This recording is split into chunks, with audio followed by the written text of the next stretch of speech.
Yes, do you hear me? Mm-hmm. With Uniqo Williams. That's right, it's your boy. Coming at you on a Thursday, as I always love to do, because Thursday is my favorite day of the week. Why? Well, I was born on a Thursday, 11:47 a.m.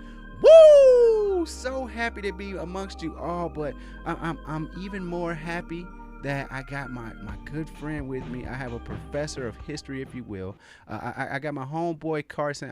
Well, his whole name is on there, so at this point, so whatever. I was going to try and hide you from the rest of the whatever secret society that there is in Central Europe, but um, Carson, how you doing today, man? I'm doing good, Joe. How about you? Man, I'm doing well. And actually, I don't even feel like I'm fit to be having this conversation without my fake glasses on. But I'm going to go ahead and give him my best shot. But I brought Carson on here because I mean, there's not a game of Risk that he doesn't like. Put him anywhere on the map, and he'll figure it out by based off of his knowledge of history of that area. So we all know that Australia is just basically cheating in that game if you can just surround it. But it is what it is. But when you get into Europe, if you can get in there and make it happen, you a bad one. Um, so speaking of which, I wake up, right? I wake up, Carson, and they're like, "Yo, this is for real. Russia's attacking Ukraine."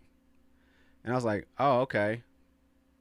What is this? Some 1992 Project Desert Storm shit? Like, what is going on? What is the point? It's February 24th. What's going on to where this happens?" And so I go on Twitter and I'm seeing everything that's happening. I'm like, yo, this is real. But like, I didn't see it coming. Somebody on one of my other shows actually brought it up and was like, hey, keep your eyes open because stuff is happening that could have implications over here in America. So I'm like, what is going on? And so this happens today. And so I brought you on here as an expertise to help my audience understand what the hell is going on.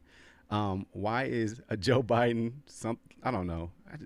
I'll speak on that here in a little bit. We won't get too political. We're just going to tell them what's going on. But why does Big Baby P pushing P? What's his problem? What's P's problem with Ukraine? I don't understand. That's a long. That's the real question here. But Mm. um, first, I want to give a little bit of background on myself. I do have an undergrad in history, but I like to spend my time uh, researching what goes on in the world. I like geopolitics. I like to see what's happening out there because I believe that what happens out there in the wider world outside of the U.S. matters back here in some small way, shape, or form. This matters a lot to me because in high school, I had a Ukrainian buddy, and we used to talk a lot. Bit of a bit of a dumb guy, but we had a lot of good times together. But I remember talking to him. This was about 2015. I reached back out to him, and this was when Ukraine first had, you know, territory breaking off, rebels. There was fighting. He sounded very different. Wasn't funny anymore Mm. because a cousin of his had already died in the fighting, and he sounded heartbroken because he used to think Russia wasn't that bad. He was like, "Oh, Russia is Ukraine's big brother. They look out for us." And he sounded heartbroken because he's asking, "Why are they doing this? These guys are we looked up to these guys, and all of a sudden they're backing these dudes who are in our country, killing our people. There's fighting, all sorts of terrible stuff." And the question of why, that was what stuck out to me the most. He dropped off Facebook. I was worried about him for a bit, but now he's okay. He's in Boston right now. But Awesome, awesome. uh, Putin wants Ukraine back in his sphere of influence.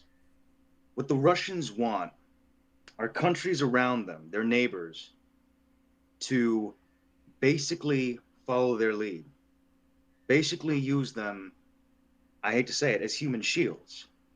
There's a reason for this. The Russian mentality is that they must always be prepared for the next invasion. Now, people can immediately think the biggest one, that was World War II. The Nazis invaded Russia. A lot of bad stuff happened. Millions of people died. That's still there. But even before that, World War One, even before that, Napoleon, and it goes back and Mm-hmm. goes back. The Russian history is one of getting invaded. So the Russian idea today is we need buffer states. We need these countries between us and the people who might attack us. Russia Mm. believes that NATO might be that threat. There's a country called Belarus. It's between Russia and Poland. Perfect example. Belarus is run by a dictator. It's a pretty crappy country. Most people don't like the dictator. There were massive protests there last year, massive riots, crackdowns. But the Russians sent in soldiers to make sure that stuff didn't go out of hand. They need that territory. And so this all started back in 2014. In 2014, Ukraine had these big protests in the capital. Their president was this very corrupt guy, very pro Russian. Ukrainians weren't seeing any new jobs. Their economy was crap. Uh, things weren't looking up. And they began to realize that the rich and elite in their country were selling out to Russia. They got tired of it. They took to the streets. There was riots. There was protests, um, serious stuff. And when it looked like the protesters were winning, the Ukrainian pro-Russian Ukrainian government at the time was shooting the protesters. You could see it on videos. Not rubber bullets, real bullets. Mm. It was awful stuff. A lot of people died. But eventually that pro-Russian guy and his guys, they got on a plane, they left to Russia. The Ukrainians were happy. They wanted to join the EU. They wanted to join the rest of Europe. They wanted to build better lives for themselves in a country Mm-hmm. that looks like it hasn't changed from the Soviet times in the last 30 years. Wow. And I can go on, but you want to change the direction any bit, Joe? Or I like where you're going. Like, we getting a history lesson here, and I think that's an interesting point. They want that buffer, but I'm thinking about what's happening now. I'm like, dude, get a TikTok. Who cares? Nobody's trying to invade you. Like, no, from yes, I know that in places in Africa, you were talking about the protesters and stuff. I know that happens in some of the smaller islands yeah, below us, and I know it happens in Africa, where like I know they're rising up. Well, I don't know if it's South Africa. I'm not sure who it is, or even if I'm just South talking. Africa. Yeah, that's gonna be one for another day. The South African president's got the former South African president got indicted on corruption charges. He said, "I'm not going to court. I'm not going. You can come and arrest me." And it got bad. There were like millions of people protesting. Stuff was getting real bad out there. It's okay now, but we'll see. And that's my But thing, is that the people, they're people are taking to the street trying to do the right thing and protest. Like we can think about the Henry the any name a Henry, and we can think about how the people try to fight back. The conflict in France, like y'all sitting up there getting fat while we still poor, and the people take to the streets, and then the people that the government who's supposed to represent the people, they shoot them down in the streets, and it's that's a terrible side, because people do it, I think, innately try and do the right thing first before they have to resort to violence. But this right here, this sounds like this is completely blatant. Like, I'm going to, so you attack Ukraine, what happens next? Okay, let's say nobody steps in, which we'll get into that part of it, some people stepping in and what that could mean. But okay, Russia gets Ukraine. How is Russia viewed in the eyes of the rest of the world? not well. The UN hammered Russia. Like again, people talk about if the UN can do this or that. There's a lot of different opinions on the UN, but in the last few days, especially, a lot of countries, and even countries I wouldn't expect to, have come out and said that what Russia is doing to Ukraine is blatantly wrong. The ambassador from Kenya made a great speech, Mm. one of the best speeches I ever heard. He talked about how his nations and the nations of Africa were dominated by foreign empires, and how, yeah, they inherited countries that were not made by them. The borders weren't made by them. The ethnic and religious groups were not in the territories they were supposed to be. But the Kenyan ambassador said, we dealt with it, we moved on, and we're going to do the best we can with what we have Mm-hmm. and look to make a brighter future, because that's all we can do. That's all you can hope to do. And he pointed at Russia and said, like, any nation that tries to relive days of empire, days of, well, this used to belong to us, because that's the Russian argument. They're like, oh, Ukraine's not a real country. You see, it was made during the Soviet Union. That's actually our territory. Those guys are just Russians. They don't know it yet. So we're going to bring them back in. And the Kenyan guy's like, do you see how wrong this argument sounds? Like, do you see what's wrong here?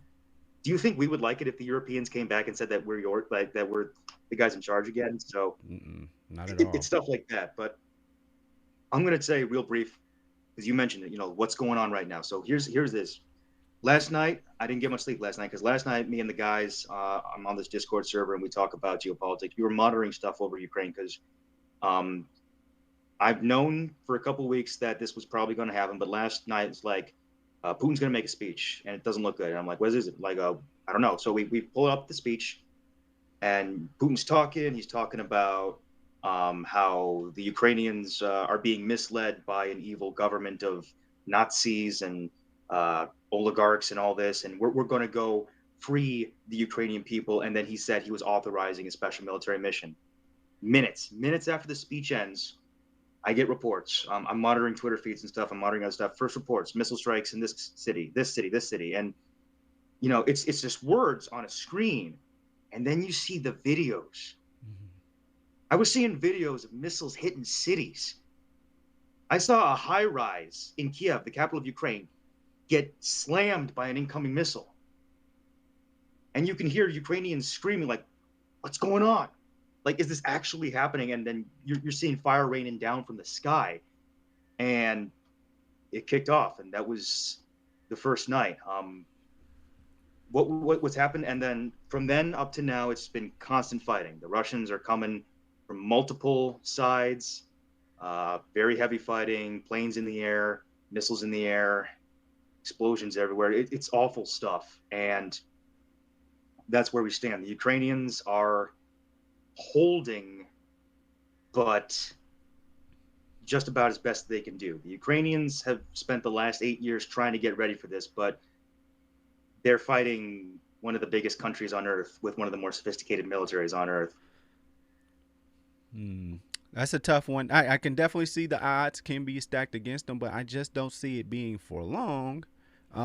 Because again, we brought up the UN with the UN and just other parts of the world saying, "Yo, everything is cool the way it is. Just here's your yard, here's your house, live there."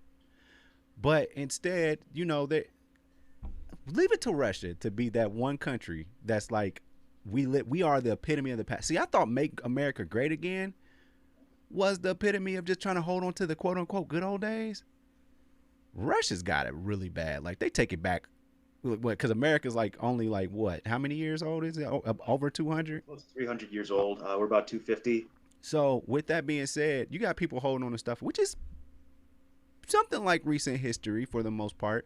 But you got Russia that's holding on to like stuff from a long time ago, and I 100% get it, Russian pride and all that stuff. But what do they say? The sins of the father, and that's carrying on, and it's like, for what? None of it makes sense. Moscow is a beautiful city. We do know the history of Russia, but as far as how they treated their constituents, but at the end of the day, it's not so bad, right? It's just living in Russia as at this point in 2022. Is it that bad? If you're an average citizen. I mean, I can speak to that to some degree. The problem is, so Russia has been trying to do better, move past what the Soviet Union used to be. And the problem was they didn't transition well from what the USSR was to what Russia is now. The 90s, a Russian described the 90s, I spoke to online last year, said the 90s was basically hell on earth to live in Russia because there was no economic safety nets. There was very few jobs. Inflation was terrible. The economy was awful. It was an awful time to be alive in Russia. They were also fighting some small wars in a couple places. Mm, Things were bad. And the reason the Russians also have, like you pointed out, like what we have with the MAGA crowd and what the Russians have with their version of it is Putin knows how to play that game. He's been playing it his whole life. mm, He knows how to call upon the good times of the Soviet Union, the good times of the Russian Empire, this, and that, mm-hmm. and make the promise to his people that, look, things are bad now, but I'm gonna get us to where we're supposed to be. And even though things have gotten somewhat better, things ain't as bad. Alcoholism's actually down in Russia. People make fun of alcoholism in Russia. No, it went down about 10%. Like, and Putin follows that rule. Putin doesn't drink. Putin hasn't had a drink in about 20 years. that was to promote the anti-alcoholism movement in Russia, because that is a serious problem in that part of the world. Pretty progressive. To some degree, they're also trying to cut back on smoking over there. That was also a huge problem. Uh, they were trying to move that, but at the same time, with those promises comes the promises of things like, I'm going to restore Russia to what it used to be. And you are right in that we are a very new country. Russia's history spans 1,000 years, Mm-hmm. even more. And I've heard the arguments of Russians and Ukrainians on Discord where they're arguing about semantics over stuff that happened literally 1,000 years ago. Well, in the year 1,000 something something, this guy draw a line on the map and it says this river is the border, and the Russians like, no, the border's over here.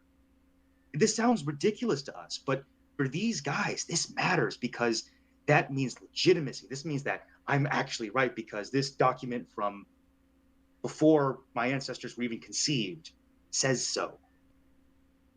And the bloodlines go back. I mean, it's hard to remember that there are certain places in the world where people have hated each other, different groups have hated each other since time immemorial, and it's awful to see. I could go into that in a different video, but you are correct, sins of the father, but it's just passed down. And that's where we are today. And with literally, there's no backbone behind it whatsoever, other than, man, for real, like that should be ours, bro. Like it really should be ours, man. And like your grandfather told you that, and they say, oh, those such and suches, they think they're all high and mighty. Back in my day, we had it, and my grandfather told me we did this, and I'm like, yo, but I'm looking at it now, and like even just to help people relate, with the whole, the whole MAGA thing, South and North Civil War, the flag, Confederate flag thing, all that stuff. It's like, Yeah. bro, you can still travel freely, but between the North and South whenever you want. Like, you know what I'm saying? Or however you feel, you still get to just live your life. So how does this particular topic or situation, how does this really affect your day to day? To know that my black ass is walking around free, how does that really affect your day to day? It doesn't. But you use that as a platform to gain some sort of power. And at the end of the day, do you truly believe what you're feeding out to the people? And so we ask ourselves this. So does Putin believe what he's saying? Does he truly believe this? I mean, this guy's been in power for a long time, man. Yeah. As for whether I think he believes it, maybe, maybe Maybe. part of it, but he knows he's got to sell something to his people. He's got to make them believe, even if he doesn't. Remember, this guy used to work for Soviet intelligence. He was KGB, Oh, their wow. version of the CIA. Yes. You know, he knows how to play with words. He knows propaganda. He was been doing this for a very long time. At the end of the day, yeah, he can try and convince the world, even though he knows he might not. But the most important people he has to convince are the people living in his country. He's got to sell them the idea that, yes, I am the guy that's going to lead us to the next great era, something like that. But that's not always the case. Mm-hmm. And I don't know if the news have been reporting this, but I've been watching the Twitter feeds. There are big protests in Russian cities where a lot of Russian citizens are like, "What the hell are you doing? Like, you're gonna get us sanctioned.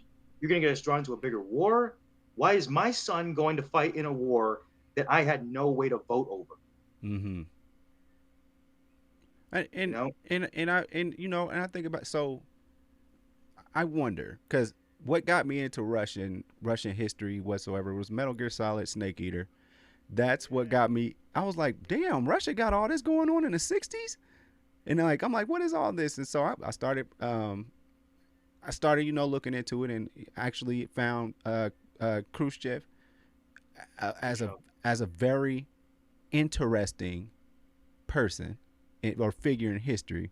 And as far as, I'm not saying I'm a communist backer, but there are some points that are made there which correlate to having a world where everybody truly is equal if you do it the right way. So, and we've had this discussion before many a time. yeah, yeah. Um, but I think about their whole history, and it's always like they're this guy that always wanted to like be popular, but they couldn't do it. But they just kept on hating on everybody. But they finally make it, but they still feel like they're inferior, so they keep on kicking up dust every now and then. That's what Rush reminds me of. It's like, bro, You were a part of one of the greatest, uh, uh, like I don't know what it called is Axis of Evil versus I can't even say it right now. Yeah, yeah. You know, he You were a part of that great team there. That was a huge was part of team. the Allies. You know, The Allies. And like you was the big three, you got the Great Britain. us, UK, Russia. You Nobody stands on top of you in the whole world. But then you're still looking up at the UK in America. And you're like, nah, I'm gonna be better than them one day, dude. You're just fine the way you are. Stop trying to prove stuff. It's like one really bad anime where like the talented guy is just always just beating up the hero that wants to persevere, and then the hero finally perseveres and jumps over him. You just keep on trying to do dumb stuff, and then you become Majin Vegeta. And we don't want Majin Vegeta. We don't need Majin Vegeta because Vegeta, Mother Russia, you're fine just the way you are. But for the most part, we got to do something about people being able to have, LGBTQ rights and stuff over there. We definitely need to look more into that and Yeah, how. yeah, yeah. That is bad. I knew people on Discord who are on the LGBTQ Mm-hmm. team who fled from Russia. They had to go to Sweden or Finland, across the border, and that's one of those things. But yeah, I can add a bit more history too. Part of the problem is that I think we as the U.S. failed after the Cold War. I think we should have done what we did for Western Europe at the end of World War II when we did the Marshall Plan. We basically Mm-hmm. subsidized. We gave them a crap load of not just money, but tractors and building equipment, the stuff to rebuild their cities. We should have helped Russia to get back on their feet, and we missed that opportunity. I think too many people were still fresh with the memory of the Cold War, Mm-hmm. which I'll explain in a minute because we were going to get to that. But we were too fresh with the memory and figured that the Russians could handle it themselves. We missed the opportunity to be friends. Hell, after 9/11, 2001, Putin called Putin called us and he said, "Yo, saw what happened, and I want you to know that for the time being, we got no beef. You need our help. We'll help you." And we didn't follow up on that. Now, granted, that's still Putin saying that, and you don't know what he's going to mean by that or if he wants favors, but there is that. And it's really hard though, because Russian history is really cool. It's a lot of it is a story of perseverance Mm-hmm. against really crappy odds. A lot of very awful things happen, but they still pulled through. And there's a lot to be proud of there. There is Mm-hmm. so much to be proud of, and I get that. It's just that very often the leaders in Russia will look at that perseverance and say, "Look, we can weather anything. That means we can jump into the next thing, we'll be just fine." But it's not 1945 again. Right. That was 70 years ago. That was 75. I'm going to get the numbers wrong. It's 70 plus years ago at this point, and not not every Russian thinks like this. A lot of the Russians I meet online, and yes, you can speak to Russians online. Usually they're using a VPN or using Discord or something. The dudes that I meet that aren't being like straight up hostile, because sometimes I will come up against guys and they're straight up hostile and believe the stuff Putin says. The other guys are just pretty depressed, where they're like, "Yeah, I love my country. It's just I think my government is whack, and I kind of wish that things weren't the way they are." Man, that's a sad story because I'm even right now I'm thinking of people that live in Ukraine, and you know what? One of my favorite places in the whole world to go on Google Maps and look at. I love Chernobyl. I don't know why that place fascinates me so much, but it does, and there's so much lore that comes out of it. But then, like you think about how powerful this stuff is. I don't know why like nuclear stuff that also is big. Like the mere power of nuclear power, like that you can be so strong that you can paste a shadow to the side of a building. A shadow. You can't touch a shadow. It's insane. But Chernobyl is just always been it's like this eerie place, and animals still are starting to gravitate back over there a little bit. But it's a beautiful place, and so reports have said that Chernobyl has been taken over and it's been covered. What if it's true? Um, what if anything? What does it mean if anything with with Russia occupying that area? Okay, so yeah, I've seen the reports as well, and seen some videos that do seem to suggest that the Russians do have taken that area. Here's the thing, and people are worried, like, what if what if something happens? What if the shield they built over the reactor, what if that breaks? I highly doubt that's going to happen. There are guys on both sides of the war right now who were probably alive when that original incident happened. Mm-hmm. They know exactly what they know exactly what the danger is, so they're probably going to avoid that. I think that more than likely they're going to do everything in their power, both sides, to make sure that no one accidentally cracks the shell. Granted, it might still happen, but uh, the reason there's fighting there is I don't. A lot of people forget Chernobyl is right next to the border. It's in Ukraine, but it's like less than 50 miles from the border with Russia, and that's basically spitting distance. It wouldn't take the Russians very long to get there. And as far as I wouldn't be surprised if the Ukrainians simply gave that area up and were like, nope, we are not fighting here. If we fight here, we're gonna end up cracking the dome. Let's pull back for now. Um, do that, yes, that means we lose some of our territory, but we're not going to cause another catastrophe that could endanger even more lives that are already being endangered. Mm. That's a heavy thing. And that brings me to another question. So with all the fighting, these are people. I've seen people walking the streets. Kyiv, correct, or Kiev? Kiev or Kharkiv? There's Kiev is the capital. No, Kharkiv is second biggest city. Kiev. I'm talking Yeah, about Kiev. so there people are walking around. Some people are opening their businesses today. What is the meaning? Well, what's the point in the strategy of attacking cities that are just civilians? What does that mean when you're just attacking just the inner city? They're civilians. Is it just showing dominance? Like, hey, do you want the killing to stop? Then let's get together and sign this paper. What is the point? Like, you came from Ball State. If there's no army here, and what if Canada got shitty and decided to just attack, and they came from Muncie? What? And just start just blowing shit up. They just go to the village and start blowing shit up in the village. Like, what meaning does that have? Just dropping random bombs, just random places. What? Tell me about that, and what the people that are in Ukraine in the cities that are getting attacked. What is this? What does this Yeah, mean yeah. for both sides? So from what I've seen so far, I've seen a lot of the videos. Um, Most of the time, the Russians aren't trying to actually hit the civilian areas. They're trying to hit military and government buildings that happen to be in the city.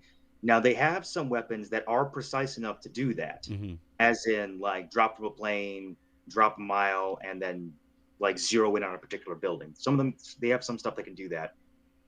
But the problem is, due to the fact that some of these bases are close enough to the city, or the fighting has come so close to the city that sometimes stray artillery or rockets are going to hit buildings. Um, most of the time, most of the time, that's not intentional. I have seen some wars though where towards the end, one side or the other stops caring and just starts just slinging shells right at civilian centers. But for the most part, I think the Russians are trying to keep it to military targets as much as they can. However, historically, um, I don't mean to dogpile Russia on this, but simply just from what I've read from not just World War II, I'm talking like Soviet war in Afghanistan, Chechnya, Mm. Georgia. Mm. When the Russians decide they want to go ham, they'll stop caring. Like they'll Mm. say it was regrettable, but they don't care as much. That's unfortunately the reality of it. And in some cities, like there's the city of Kharkiv, which is right next to the border. The Ukrainians are holding that. There's a battle going on right there. The front line's so close to the city that the regular artillery, which isn't precise. Yeah, the stray shots are landing inside the city, like, and it's bad. Like we're talking apartment complexes just getting flattened. Um, I mean, when countries do that intentionally, when countries decide to hit a civilian target intentionally, there's usually one of two reasons. One, you are trying to spread terror. The Germans did this against London and against Soviet cities and other cities in Europe in World War II to spread terror. It was to break their will to fight and say, hey, and just like you said, hey, we can stop this killing at any time, just surrender. Reason number two, you're trying to deprive the city of any like factories in the sea. Like we did that to Germany in World War II, but that's because the factories that the Germans had that were building tanks and bombs and planes, those were usually inside the cities, and unfortunately, we had to hit those. Hmm. Well, unfortunately, I hate that that's a strategy, but I mean, I'm thinking about it. If I'm in walking the streets of London and all of a sudden I'm seeing a whole bunch of blimps and shit just coming through, ready to just dropping bombs, that would scare the shit out of me if I'm a civilian. But at the end of the day, I'm not the one unless you cause some kind of civil unrest and you just go after the prime minister at that time and start protesting about that. But hell, you don't have streets to walk on to protest. But luckily, obviously London, they survived that and they rebuilt. Yeah. Very lovely place. Um, so we're into the fighting part. Let's get into the non-fighting part. Now, the word Cold War is being thrown around. I don't think it's necessarily a Cold War because people are actually fighting right now. Like lives are being taken, and they're not proxy wars. This is straight up Russia versus like going against Ukraine. Period. Not a proxy war. Um, like we tried to play with Cuba and whatnot back in the day. But here we are. You got all that going on. Can you explain to the people what a Cold War is? And then is Russia and who what I would say the UN, are they in a Cold War right now? All right. So we started using the term Cold War during the period after World War II up till the fall of the Soviet Union.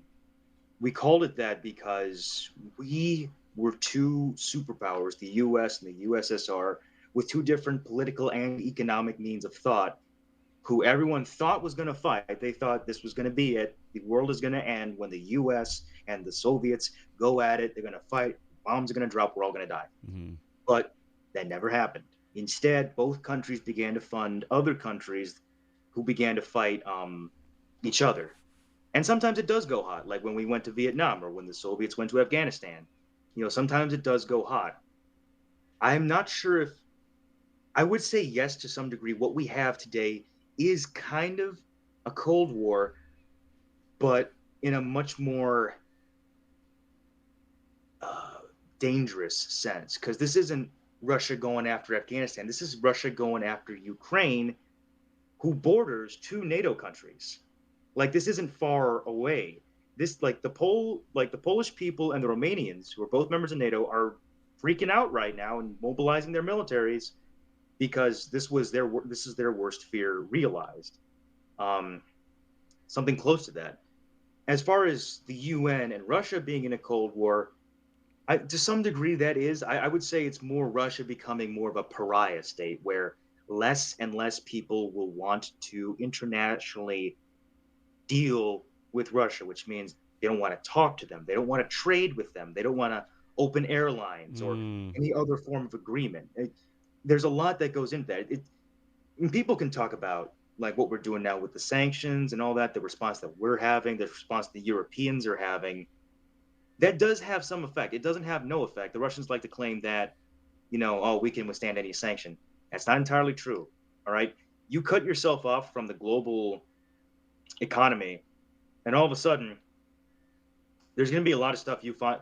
Like if we were to cut off from the global economy right now, we wouldn't be able to buy like 95% of our clothes, the vast majority of other small products that we have, things like microchips, certain food items, cheap gas, things like that. And that's what's going to end up happening to Russia. So, yes, in a way, this is a new Cold War. You could almost say we've been in a Cold War with the Russians for the last couple of years. I'd say we're more in a Cold War with China right now. That's going to be a big one in the future. I'm really worried about that. I'm worried about this. I'm also worried about what the Chinese might do in a couple of years. But we're there. It's not as strict as it was in like 60s, 70s, and 80s because you couldn't go to most of these countries. Like to go to like the Soviet Union, you not only need a visa, you need to do like background screenings, and if you went there, it was tightly controlled and all that. Um, but you like not right. You can't go to Russia right now, I'm sure, but You could go to China right now, no problem. Sure, Mm. get a visa, book a ticket, see you in Beijing. Mm. So we're in this new kind of Cold War where we're staring each other down, but we're still trading with each other. We're going through the motions, pretending like we're buddies, but deep down, we're not. Mm. But right now with Russia, it's becoming much. I do think this is we're at the point where it's like almost Cold War going hot. We'll Mm. see. I'd be intrigued to see what is the tipping point. Wouldn't this be like a crazy wrestling thing that happens if China decides to jump into this and to say, you know what, I'm rocking with Russia. That would be the tipping point, wouldn't it? It would be, but Chances of that the happening? Chinese not going to happen. The Chinese actually, from the people I've spoken, from people I've spoken to in articles about, the Chinese were surprised Putin went ahead. The Mm. Chinese, when they want something, when they want resources, when they want uh, like a shipping lane, when they have a goal, they're going to use diplomacy. They might use some threats, but they're going to talk. They're going to try. They're going to try and like talk nujutsu you into getting what they want. China does have a very big military, but the key is they almost never use it. This makes them look like, we're not throwing our weight around, we're okay. Never mind the fact that, we're doing some shady stuff in Asia and Africa, um, Mm-hmm. but that's their way. They want to do it without shedding blood. So when they see Putin doing this, they're like, hey, bro, what are you doing? Like, you're supposed to talk about this. You're not supposed to actually do this. So while the Chinese at the UN were like, it's okay, it's just an internal conflict, um, they're not going to jump in. That's I'm glad you explained that in that way because like I'm like man if they mobilize like Bad. it's going to hurt both sides. Whoever they fight, if it's especially if it's another superpower, whoever they fight is going to take a toll on both of them, and then who's waiting in the wings type of thing. Like you know what, they're both kind of weak. What do we do? So I think that's what keeps the superpowers from fighting each other for the most part because it just is what it is. Yeah. Um, but so now we talked about that. Now we talked about the past. What's brought us to this point? What's the future? What do you see happening? How does this end? This that's the hardest question because Mm. you know with with all this happening, with the thing that I saw coming finally happening, and just feeling really sick, honestly, like when it started, seeing it happen, following it, in real time. I don't know. I can tell you what I think the Russians are trying to do. Mm-hmm. What I think they're trying to do is this: they want to go into Ukraine, probably capture or kill most of the Ukrainian government, um, destroy their military, install their own government that's compliant to Russia, and then leave and basically say, "Hey, the next time you act up, we'll be back."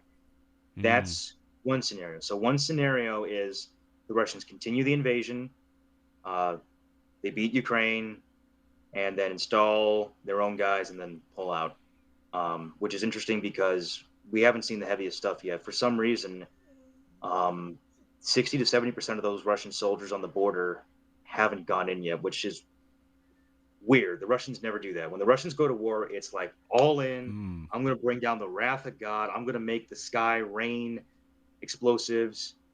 That's kind of happening, but not nearly as much as I thought they did. But we'll see. So I don't know what they're doing with that. Um, Scenario two, the scary. Like I'll go ahead and address this. The scary one, the one where everyone's like, people on TikTok and Twitter like, oh, World War III draft. Okay, that is maybe a possibility. I do not think that is because the Russians are not that stupid. Putin is not that stupid. The fighting that's taking place is taking place away from any NATO military units or anything like that because they know one wrong stray explosive blows up a couple NATO guys. All of a sudden, we're at war. Like that's all it's going to take. So they're being a little careful about that. I mean, there's always that possibility. This is war. Crazy shit happens. We don't know. Uh, Nothing's predictable. Scenario three, which is the Hail Mary one. Ukraine somehow holds, and Putin realizes it's not worth it. Mm. And the reason I say that is maybe this: the fact that there's these big protests in Russia, you know, I think it's unlikely, but there is the chance maybe the Russian people decide, screw this, you know, get this guy out of here. So a lot of unknowns could potentially come together and just Yeah. stop this altogether. Oh man, that's ugh. We just don't know, and that's the crazy part. Like we don't know. We can predict and feel and kind of feel like what's coming next. Like what when is this going to happen? Like you had a feeling that this was they were going to pull the trigger on this, for lack of a better phrase. But that you had the ideal, and then it came, and you were like you were still surprised. And so with Yeah. that being said, oh, go ahead, go ahead. And honestly, yeah, give me your final thoughts on the whole situation. Matter of fact, give me final thoughts. Because it's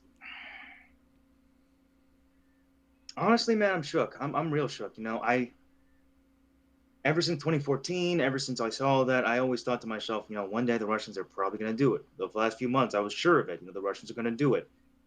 Then I see the videos, then I see all the reports, and it's sobering. I got to check myself sometimes because I like to think, what if this happens? What if this happens? What if this war happens? That's the reality of someone who works and who would like to work in international relations, foreign policy, and geopolitics.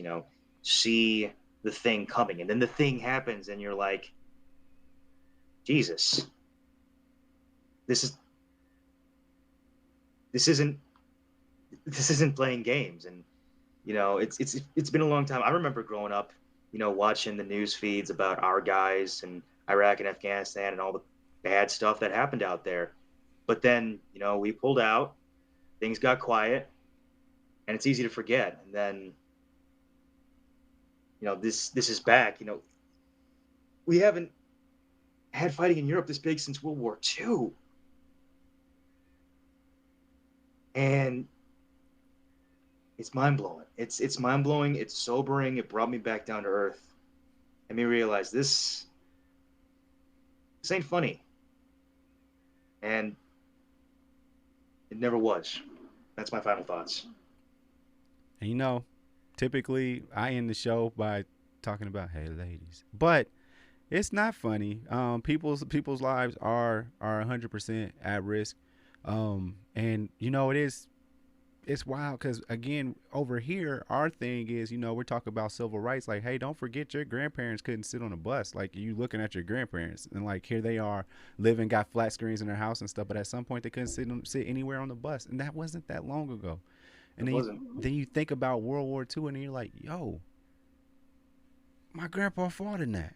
And so you sitting there like, yo, this stuff isn't too far away from where we're at now as a generation, but it's wild to think of it that way.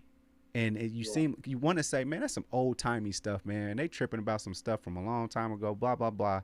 And then you think about, like, it really wasn't that long ago, bro. It really wasn't.